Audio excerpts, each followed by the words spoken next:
Hello mga Dapat dito moms! banda, oh. Yeah. Kasi yung boses kasi madidetect. Boses mo lang maririnig dyan. Yeah. Hello mga moms! Yeah, magandang araw sa inyong lahat. So for today's video, kakausapin natin ang ating brand Gio at para sa inyong mga tanong. Talaga ba? So itong mga katanungan na to ay galing mismo sa mga brand Gio supporters ninyo. Huh? Yes, and some of the question naman ay manggagaling din sa akin. Okay, so isa-isahin na natin. Okay, narito ang unang tanong. Pwede nyo sagutin ha, ng parehas. Pastok ba yan? Hindi naman. Tanong nila, sagot nyo. Yan. So para malaman din natin kung ano yung sarili ninyong opinion. Okay, first, narito na. Isa sa mga very intriguing question para to kay Gio. For Gio, dahil mula kay Cherry May, dahil isa si Brenda sa nag-enhance sa'yo sa media at lalo na sa pagbabloging mo. Lagi mo na sinasabi na malaki ang naitulong niya sa'yo. Malaki ang utang na loob mo sa kanya. Ang tanong, totoo bang minamahal mo si Brenda o minahal mo lang siya na dahil sa malaki ang utang na loob mo sa kanya? Ano, te, yun yung nararamdaman ko sa kanya, te. Pati ano, te, kahit naman wala siya eh. Kung nagkakilala naman kami eh, agad, di ba? Ba't ba hindi ko saseryosohin ng isang brain damage? So, hindi to dahil sa sikat lang siya Hindi o nga ako nanging pera sa kanya, te. kasi meron ka sarili. Mm. Tama ba? You have your own. Okay. Eto, may isa pa tayong katanungan. Mula kay Malu. Tanong para kay Brenda at Gio. 7 years mula ngayon. Handa na ba kayong magpakasal o magbuo ng sarili ninyong bahay na kayo lang, dalawa? Yung magsasama kayo, and pwede kayong mag-build ng sarili ninyong family. Ako ay, wala, hindi ko iniisip yun kasi hindi ko naman kailangan gumawa ng sariling bahay, hindi naman namin kailangan bumukod.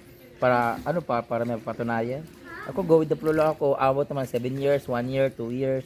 As long as in-enjoy ko ngayon, hindi ko kailangan ibahay siya o magsarili kami. Just to prove something na nagmamahalan kami o kailangan magpakasal. Tsaka hindi ako naniniwala sa relasyon na ganyan na kagaya namin nagpapakasal kami. Ako mismo nandidiri, nagkakasal kami. Ba't ayaw mo ba? Hindi, gusto syempre pero let's be practical. Punyeta, magpakasal-kasal ba tayo kung given? Ang tanong niya kasi, Ikaw gusto mo ba akong pakasalan? Oo. O di, bukas. hindi, kasi isa sa mga tanong din yan eh, kasi ni Marian, kung kung magkaroon daw ba ng open ang same-sex marriage, Gio, handa ka ba talaga? O baka naman dahil lang for Money, vlogging for fame. purposes? Hindi naman, te. Kasi, te, di ba, nag-umpisa ako sa wala, tapos nagkaroon ako, nasa kanya pa rin ako. Di ba? Nagsimula ka naman ng wala. Opo, te. Yung ibig sabihin ko yung parang Kung nagkaroon siya ngayon, pwede na akong iwanan kasi meron na siya. pwede ko siyang iwanan kasi, di ba nga, Meron may na. kita na ako. Eh, pero hindi ko gagawin yan kasi nga, di ba, iba na rin yung nararamdaman ko sa kanya. Gahanap ako sa Santa Cruz. Okay. Mula kay Roland. Iiyak siya. Ba't ka umiyak? Putang ina doon. Ano ba naman? Ano ba to, host? Ano ba naman doon? Host na to? Yung nag-i-interview. Umiiyak. Ang pangit naman ng host na to. Tuloy na natin para matapos yung 10 minutes. Ba't naman nagdadala? Mula kay Roland, sa tingin mo, Brenda at Gio, Princess at Prince, ano kaya ang isang bagay o mga action na magpapatagal o mas magpapatibay pa ng relasyon ninyo? Ako, sobrang daming circumstances na pwede. Sobrang daming dahilan para maghiwalay kami. So, ang para sa akin, yung pinakakailangan gawin is intindihin kung ano yung mga bagay na mga nangyari, mga bagay na pinag-aawayan, ano yung mga, wala sa lahat ng mga rason na pwede kami maghiwalay, intindihin. Tapos, kailangan talaga yung pag-uusap na maayos. Kasi, yun yung mga dati kasi sa mga past relationship ko, sa tuwing meron akong pinaglalaban or may nagawang mali, minsan hindi ko na, nagbibigay ako ng chance pero nababawasan na rin yung respeto. Ikaw, Gio, ano yung sa tingin mo yung kapag nagtatampo siya o kinakagalit niya, ayaw mo nangyayari o ginagawa? Alente. Si Brenda, halimbawa nagagalit siya, sa ganitong dahilan, ano yung ayaw na ayaw mo? Na alam mo namang hindi tama. O mali siya dun sa ginagawa niya. Yung pinagtatalunan, may pinagtatalunan kayo, tapos alam mong mali siya, ano yun, madalas? Wala ate, kasi ano naman, intindihan ko naman na lahat naman ay mali ko din kasi di ba nga minsan hindi rin ako nakikinig sa kanya. Ganun. Tsaka never ko pa naman siya inaway dahil sa ng maling bagay. Tsaka hindi naman ako nang-aaway ng Walang bagay rason. na ano, pinaglalaban ko. Pagtalunan. Oo. Tsaka alam niya kung bakit ako galit o ano. Tsaka pinapaintindi ko sa kanya bakit ako na ganun. Pero hindi ako galit. Yung sinasabi ko na, hindi kasi ganito yan, ganyan. Never pa ako nagbungang tamang hinala pala ako na, hindi, may nangyaring gano'n dahil sa mga followers din na nagko-comment na, uy, nakita namin si ganito na lumabas, nakita namin. So ako nagagalit ako. Galit na galit siya kasi hindi nga totoo. Ang pinakaayaw niya, naniniwala ako sa sinasabi ng iba. Na mas pinipili ko na maniwala doon sa iba kaysa sa kanya. Kaya ako nagalit sa kanya dahil sa sinabi ng iba. Ba't di ko doon siya pakinggan? Nagpapalawanag ka din? Nagdi-defend ka din? Lagi ko naman Ang lagi lang yung sinasabi, kung mas naniniwala ka sa kanila, wala na akong magagawa doon. Bahala ka.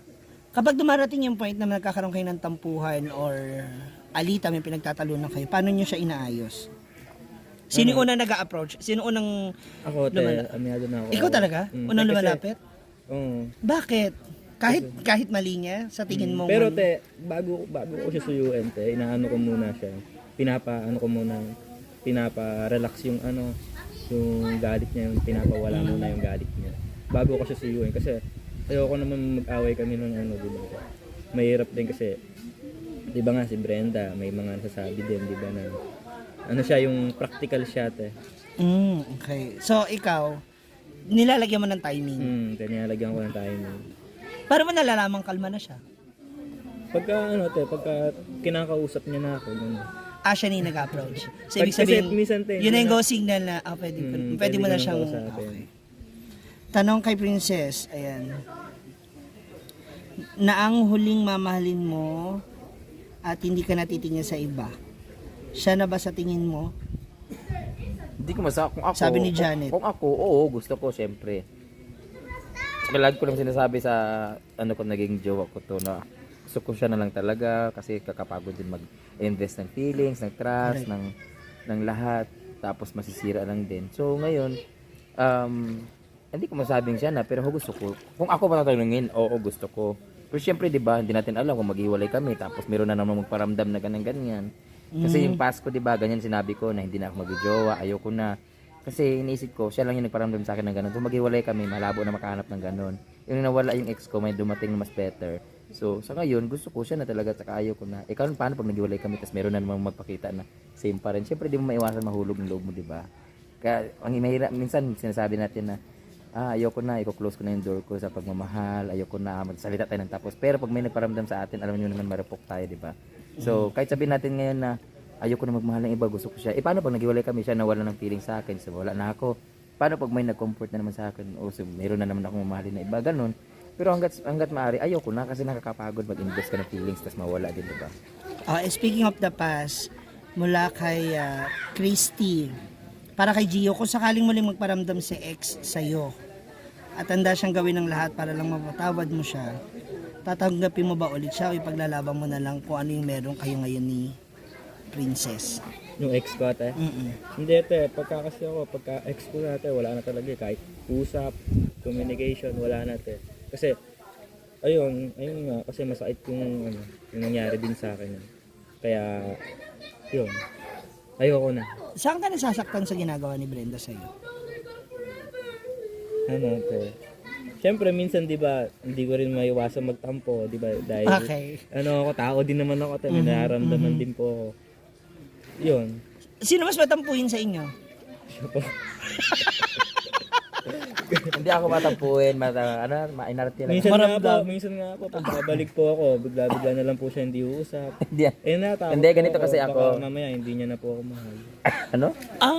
Okay. So, nararamdaman mo, basta pag hindi siya mimik. Alam niya kaagad. Na may yan. mali. Na may mali. Lalo na yung itong bagyo, naramdaman nila lahat. Araw-araw yung ganun. Ano kasi ako, di ba ako mabibunganga ako at sakit ako magsalita. Kaysa makapagsalita ako na hindi maganda, tahimik na ako, hayaan mo na lang ako humupa kasi mawawala din yan eh. Yun ako talaga, pag tahimik na ako, ibig sabihin meron akong nararamdaman na hindi maganda na bukod sa anak feeling will, nakikipag-usap naman ako. Pero meron akong, ayaw ko lang pag-usapan kasi makasakit ako. Kasi pag lain, iba ako eh. Pag meron ako naramdaman na gusto kong sabihin, pag bad trip ako, masasabi ko, makakasakit ako ng tao. Ang ending yan, no? Malabas ko yung sama ng loob ko, siya naman nasaktan sa sinabi ko. Masasaktan. Siya naman magtampo. Kaya ginagawa ko, tahimik ako. Siya lagi nag-a-adjust sa akin. Okay, galit ka ba? Hindi, okay lang ako, tahimik lang ako. Huwag mo na akong kausapin kasi pag tinanong mo ako, tapos sabihin ko sa iyo yung dahilan, tapos hindi mo gusto yung sinabi ko, masasaktan ka, mag-aaway tayo. Galit. So lagi akong tahimik lang. Kasi hanggang tahimik lang ako, ibig sabihin, kaya ko pang kontrolin sarili ko.